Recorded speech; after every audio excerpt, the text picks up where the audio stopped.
So thank you for coming back and joining us for part 2 of the explanation of our Target 90 analysis.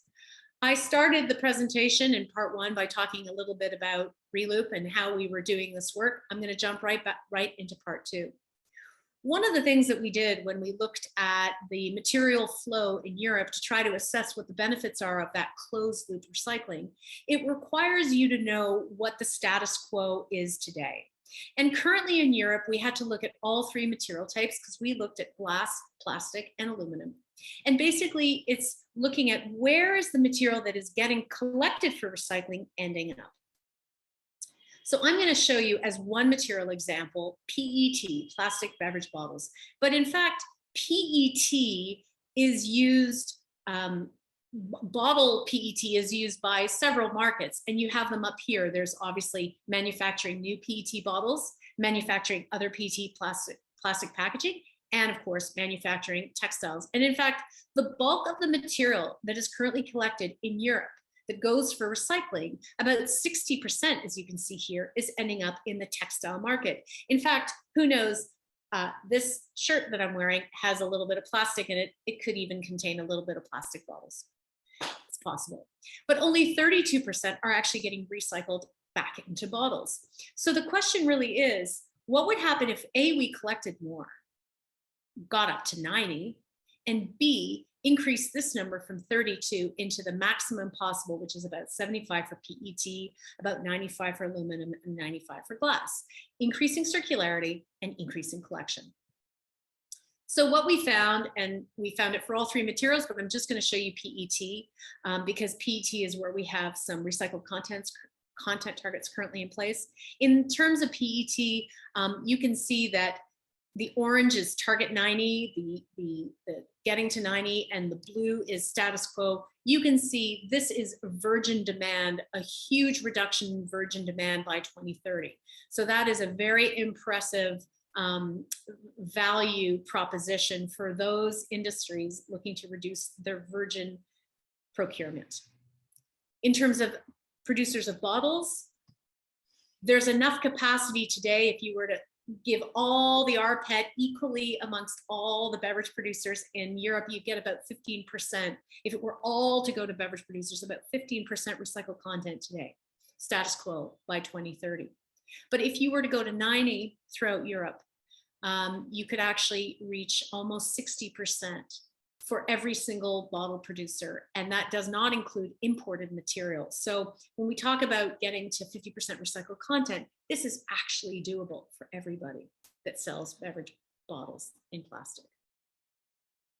So when we looked at it, and I would suggest that you go to the report, I'm not going to get into too much detail here, but to say that we have a starting position here, status quo at the top, and then it's a dual effort, right? We've got the increasing circularity. So we go from PET, which is 32%, like I said, bumping it up to 75% and seeing what that's going to give us. And then we also go to what is it going to give us if we increase up to 90%. So in both cases, we're doing it independently to see what it offers us in terms of extra material in the marketplace, reduced virgin demand for those that need it. And finally, you've got that dual action. What happens when you do both? So here I want you to focus at the bottom of the diamond. And you will see that when you have a 90% collection target and you're hitting 90% and you're doing maximum circularity in the case of PET, the beverage producers have the potential of reducing their virgin demand by year 2030 by 20% reduction in virgin demand, just because there's so much more rPET on the market. And as a total, as it affects the entire industry, when you look at all 3 together, not just beverage bottles, it actually has an impact of reduction of 1.6 million metric tons of virgin. So there is a net benefit. It doesn't just benefit the beverage producers. There is a system-wide net benefit. So that is a really exciting story. And that is the real powerful message from our study, is this bottom part of the diamond. In this case, we have it for PET 2030. This is a message to beverage producers around Europe to say, you should be getting behind this because this is a great opportunity for you in the next 10 years and frankly, 20 years. This is a 2040 projection. And here you can see a 41% reduction. It's even greater because that second 10-year block, when everybody's already at 90, there's just that much more material in the system. So you're going to get a really, really good benefit in that second 10 years. We also have it for aluminum, where you can see it's about 2.2 million metric tons of reduced virgin input of aluminum. That's a 40% reduction up to 2030. If you go further up to 2040 with all that material in the system, can-to-can recycling it, and cans can go around and around and around and around. There's great efficiencies in terms of recycling. We're looking at a 64% reduction for beverage producers that want to reduce the virgin input in their cans. And finally, moving to glass, a huge reduction because in terms of metric tons, because glass is just heavy, but again, 32% reduction in virgin inputs for the glass industry. Now, even though raw materials aren't necessarily that energy intensive to extract, the real energy savings is when you put cullet in a furnace to make glass bottles, you can turn the furnace down. That means less energy, and we're trying to reduce our energy, so this is a great strategy. Get more clean cullet into furnaces, and we can turn down those furnaces. And here's the projection for 2040, 55% reduction in virgin input, turning down those furnaces. Great news. So with that, I'll just close by telling you that we took all the cumulative for the three materials and we looked at what it meant in terms of virgin displacement. And we attributed what we know are fairly reasonable carbon indicators of what that virgin displacement means. And I'll tell you that if we go with Target 90 now in Europe through the Packaging Waste Directive, set the targets for 2029 for all beverage packaging, what we'll see is that by the year 2040, the emissions that are saved as a result of this policy initiative will amount to 4.3%.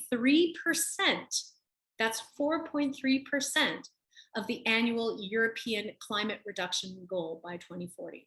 So that is a huge potential in terms of contribution to climate change reduction.